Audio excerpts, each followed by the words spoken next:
Les communiqués de presse assurent la diffusion d'informations sur vos produits ou services auprès des consommateurs. Avant de vous lancer dans la rédaction d'un communiqué de presse, il est important de garder à l'esprit certains points.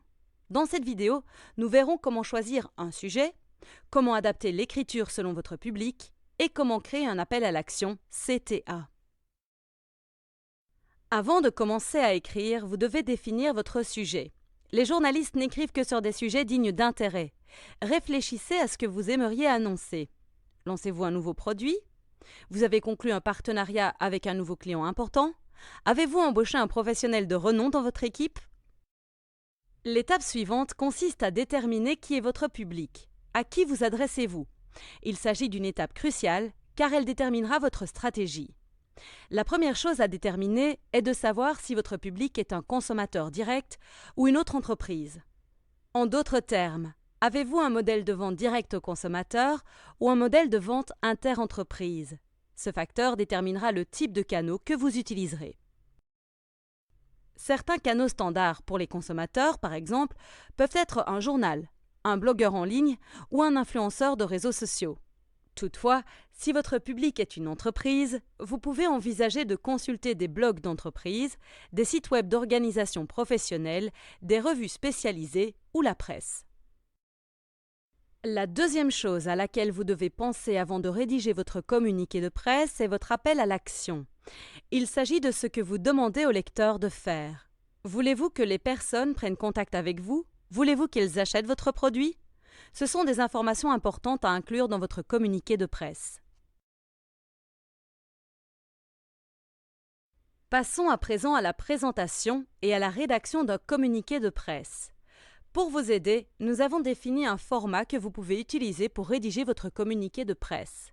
Ce format se présente sous la forme suivante: titre et date, message clé, un corps de texte comprenant 5 paragraphes, un mot fin qui se termine en majuscule, enfin, vos coordonnées pour le journaliste de la publication. Votre titre doit être en gras en haut de la page. Il est important d'inclure la date pour être sûr qu'il soit publié en temps voulu. Un titre doit être court et percutant afin d'attirer l'attention de votre public et de structurer votre communiqué de presse. Faites des recherches pour savoir à quoi ressemblent les titres d'autres communiqués de presse selon les canaux de distribution du communiqué et le sujet. Après le titre, incluez le message clé. Présentez un maximum de 3 éléments d'information sous forme de puce. Vous voulez que vos messages soient succincts afin que votre public ne soit pas perdu. Veillez à ne fournir des informations que sur les caractéristiques ou les avantages clés qui sont attrayants pour votre public. Vous allez ensuite rédiger le corps principal du texte de votre communiqué de presse. Vous utiliserez une structure en 5 paragraphes. Le premier paragraphe doit consister en un résumé d'une phrase qui souligne le contenu du communiqué de presse et explique pourquoi il est important pour les lecteurs. Le deuxième paragraphe doit développer le sujet et garantir que les lecteurs comprennent ce que vous vendez. Veillez à utiliser le nom de votre entreprise et à inclure tous les détails importants que vous souhaitez communiquer aux clients. Rédigez des phrases et des paragraphes courts et utilisez la voix active. Un paragraphe peut ne comporter qu'une ou 2 phrases et c'est très bien ainsi. Le troisième paragraphe permet d'inclure une citation. Par exemple, vous pouvez commencer par « John Doe, le designer primé de la nouvelle ligne de vêtements, déclare « Bien que cette ligne soit parfaite pour les vacances, le design intemporel est parfait pour n'importe quel événement de la saison hivernale. » La citation doit provenir de vous ou d'un autre membre éminent de votre entreprise afin de valider les informations que vous diffusez. Les 4e et 5e paragraphes doivent contenir des informations plus détaillées si vous le jugez nécessaire, l'appel à l'action et un lien permettant au lecteur d'en savoir plus. Lorsque vous arrivez à la fin de ce que vous voulez présenter à votre lecteur, tapez le mot « fin » en majuscule. Le journaliste est ainsi informé qu'il a atteint la fin du texte à imprimer et que toute autre information figurant plus bas lui est destinée. N'oubliez pas d'indiquer vos coordonnées, telles que votre nom, votre numéro de téléphone et votre email. Observez le style et le ton des articles et des communiqués de presse de la publication et adaptez le vôtre en conséquence. Par exemple, ont-ils des articles plus courts ou des analyses plus longues? Est-ce qu'ils ont généralement une interview ou beaucoup de descriptions? Le ton est-il formel?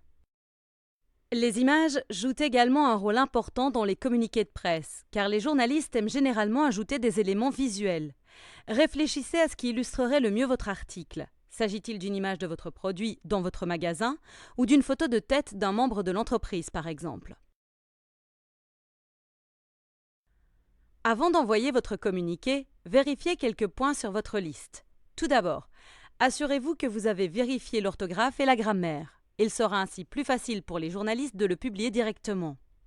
Ensuite, pensez à ajouter un texte passe-partout, c'est-à-dire une ligne de présentation qui fournit aux journalistes des informations sur votre identité et votre rôle dans l'entreprise. Cette ligne suivra vos coordonnées. Un bon conseil lorsque vous contactez des journalistes: copiez et collez votre communiqué et vos images directement dans le corps de l'email, car certains journalistes ne cliqueront pas sur la pièce jointe. Enfin, vous pouvez l'envoyer. N'hésitez pas à l'envoyer à autant de journalistes que vous connaissez ou à utiliser des bases de données, car vous souhaitez que votre communiqué de presse soit vu par le plus grand nombre possible de lecteurs pertinents.